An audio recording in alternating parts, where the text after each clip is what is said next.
I think everybody realises at this stage the implications of the proposed Mercosur deal, across a number of points of view. First of all, from a farming point of view and the suckler sector in particular, and that's going to be under huge stress. So it has,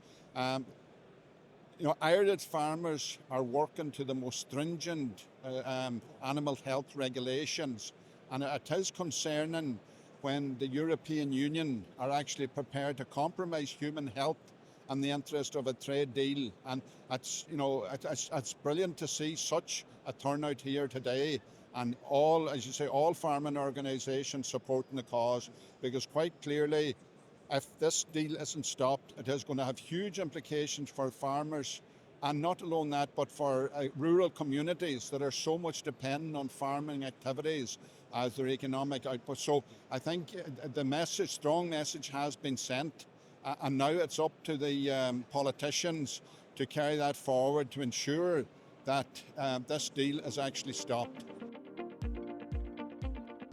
Postpone the provision to export beef, chicken, white meat and grain from South America until we can have guarantees on the ground with regard to food safety.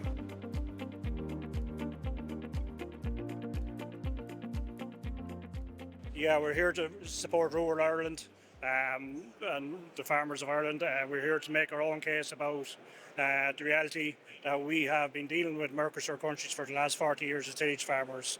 We're currently competing with 750,000 tonne of feedstuffs that's been fed to our livestock, pig and poultry industry here. So we're here to support rural Ireland and our fellow farmers. Our message is today, use native Irish grain first. We currently have native Irish grain looking for markets outside of Ireland, yet we're importing over 5 million tonne of feedstuffs. So that's our message here today. Well, it already has affected grain growers. We're living under Mercosur for many decades now, and we've seen firsthand the effect that Mercosur grain coming into Ireland and feedstuffs can have on farmers here.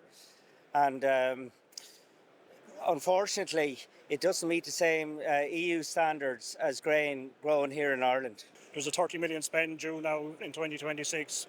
We need more support. We need more government policy, not just for grain growers, but for agriculture in general.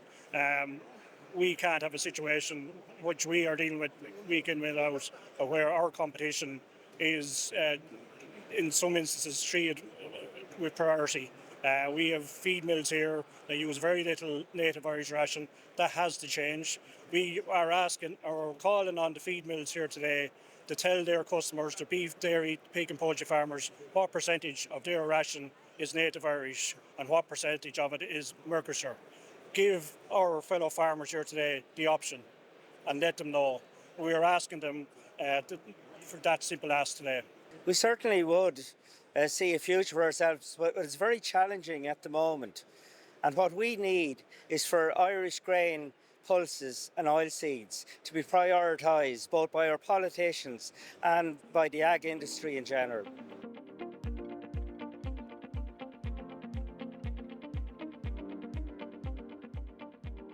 This beef that's produced in Brazil and the poultry that's produced in Brazil is not produced to the standards that we produce it here. And to be quite clear, it's incredible to think that the European Commission, who protest that they have our backs, have pushed on and looking to get this deal ratified. This is a bad deal for consumers, for rural Ireland, for farmers, and it has to be rejected, and the fight goes on in the European Parliament once we leave here today.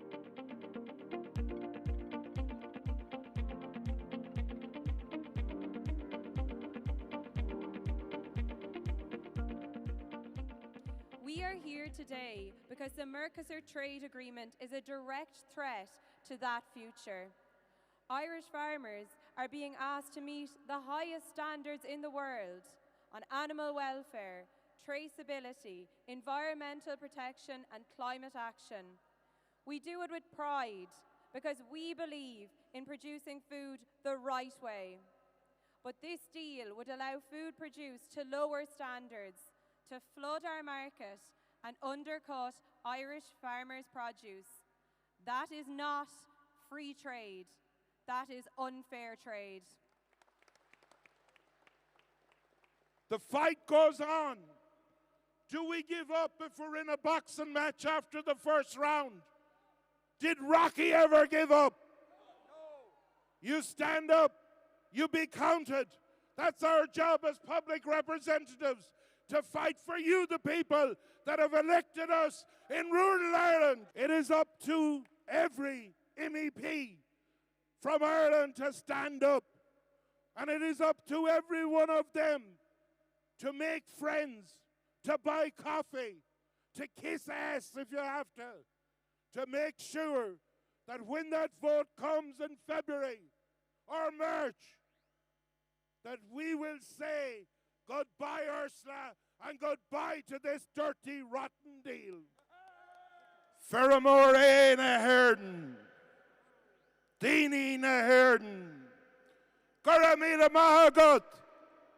Thank you to everybody that came out today to send a very clear message to Ursula and her merry friends that Ireland says no to Mercosur.